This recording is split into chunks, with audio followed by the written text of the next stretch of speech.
Welcome back to the HSE tutorials. In today's video, we will be answering an important NEBOSH IGC1 question: why it's important for everyone to know their role and responsibilities in workplace health and safety. Understanding health and safety roles and responsibilities is critical for creating a safe and efficient workplace for the following reasons. 1.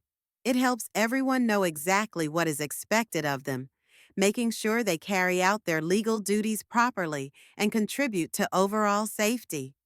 2.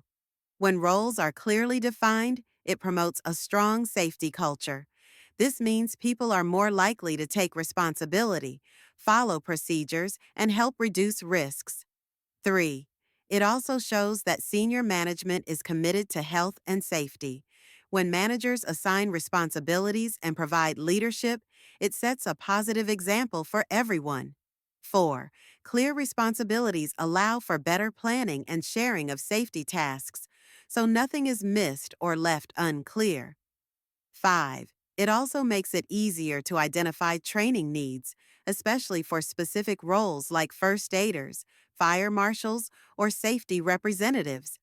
6. Having defined roles also improves communication. Everyone knows who to report hazards or incidents to and who to go to for advice or guidance.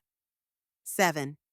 Finally, when people know their roles, the organization is more likely to comply with health and safety laws, helping to avoid enforcement action, penalties, or reputational damage. So, in simple terms, clear responsibilities lead to safer people, safer processes, and a stronger safety culture.